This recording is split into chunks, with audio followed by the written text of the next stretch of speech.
बिस्मिल्लाहिर्रहमानिर्रहीम। अस्सलाम वालेकुम। Welcome back to my channel. I hope आप सब ठीक होंगे, खैरियत से होंगे।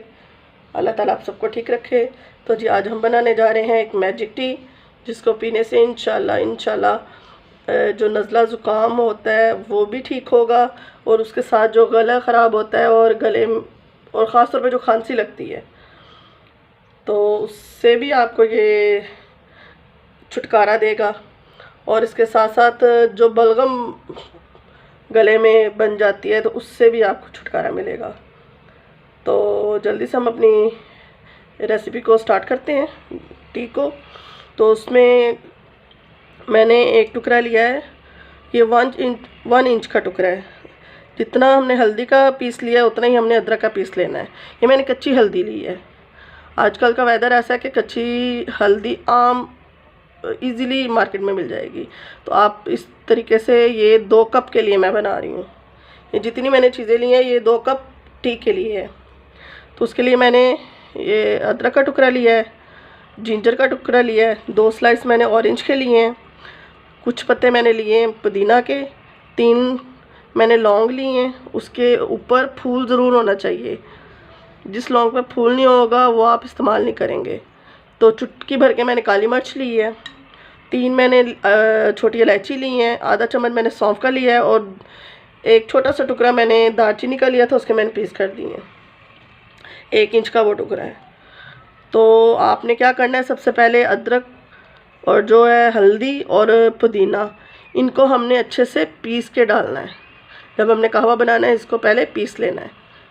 ये जस्ट मैंने आपको दिखाने के लिए कि इतना पीस लेना है। ये 2 कप के लिए है। जी हम अपनी टी को बनाना स्टार्ट करते हैं। तो सबसे पहले मैं 3 कप पानी लूँगी। हमने 2 कप बनाना है तो हम 3 कप पानी लेंगे, और इसको हल्की आंच पर बनाना है। 2 से 3 कप रह जाएंगे। तो जी मैंने 3 कप पानी भर के ले लिए हैं। तो इसमें हम डालते हैं उनके स्लाइस। जो लौंग है वो मैं डाल दूँगी, और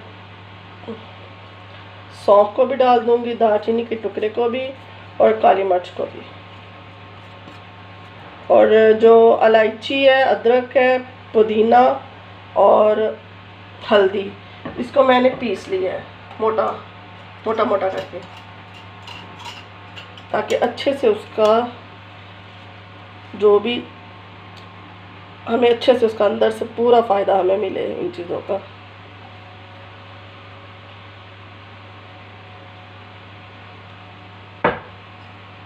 तो अच्छे से मैं मिक्स कर दूँगी एक दफ़ा। तो इसको हमने अब इतना इसको कुक करना है कि हमारे जो 3 कप है वो 2 कप रह जाए, और बिल्कुल मीडियम से भी कम हमने फ्लेम रखना है। तेज़ आंच पे बिल्कुल नहीं इसको पकाना, लो फ्लेम में पकाना है। और जब 2 कप रह जाएंगे हमारी टी बन के हो जाएगी रेडी। तो अगर आपने बच्चों को देना है तो आप इसमें चीनी का इस्तेमाल नहीं करना, थोड़ा सा गुड़ का इस्तेमाल कर सकते हैं, क्योंकि बच्चे वैसे नहीं लेंगे। तो जब जो बड़े हैं वो लें, तो वो मर्ज़ी है आपकी, अगर आप गुड़ डालना चाहें तो गुड़ डालें, नहीं तो ऐसे ही आप लें। तो आप इसको एक दफ़ा इस तरीके से ज़रूर ट्राई करें। बहुत ज़बरदस्त टी बनती है और इससे बहुत जल्दी रिज़ल्ट आपको मिलेगा। फ्लू आपका तो ठीक होगा ही होगा, और इसके साथ साथ आपको जो खांसी लग जाती है और जो बलगम आती है उससे बहुत जल्दी राहत मिलेगी। ये नहीं कि आपने एक दफ़ा पी लिया तो नहीं। हाँ, एक दफ़ा पीने से रिज़ल्ट मिलता है, लेकिन आपने दिन में इसको 2 दफ़ा लेना है। एक दफ़ा सुबह मॉर्निंग में लेना है, और एक दफ़ा सोने से पहले।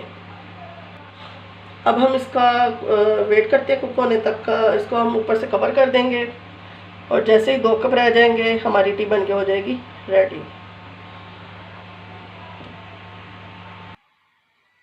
ले जी, जो हमारी टी है वो बन के हो गई है रेडी। तो इसको हम अभी छानी से छान कर कप में सर्व करते हैं। तो ये जो ऑरेंज है, अब जब हम छानेंगे ना तो इसको अच्छे से दबा दबा के अंदर से सारा इसका कहवा निकाल लेना है। तो इसको हम कप में निकाल लेते हैं। ये जब हम इसको सर्व कर लेंगे, ये बहुत ही ज़बरदस्त टी है, इसको आप एक दफ़ा ज़रूर ट्राई करें। ले जी, हमारी टी बन के हो गई है रेडी। तो इस तरीके से आप एक दफ़ा ज़रूर ट्राई कीजिएगा, ये बहुत अच्छा रिज़ल्ट देगी आपको। अगर आप इसका डेली 1 कप लेंगे तो इंशाल्लाह आपको फ्लू फीवर जैसी बीमारियों से छुटकारा मिलेगा। तो खांसी जिसको लगी हो, बलगम ना जा रही हो, आप इसका 1 कप ज़रूर लें डेली। और ज़्यादा तबीयत जैसे फ्लू हुआ है, फीवर हुआ है, तो आप सुबह और शाम दिन में कम से कम 2 मरतबा इसको ज़रूर लें। इसका बहुत अच्छा रिज़ल्ट मिलता है। और बच्चों को भी इसको दें, ये बच्चों के लिए भी बहुत फ़ायदेमंद है। बड़ों के लिए, बच्चों के लिए, बुज़ुर्गों के लिए इसका कोई साइड इफ़ेक्ट नहीं है। तो इसको ज़रूर बना के लें, सर्दी से भी आपको बचाएगा और ख़ास तौर पे जो खांसी है उससे भी आपको राहत देगा। तो इसी के साथ जी मुझे दीजिए इजाज़त। इंशाल्लाह एक नई रेसिपी के साथ हाज़िर होंगी। अल्लाह हाफ़िज़।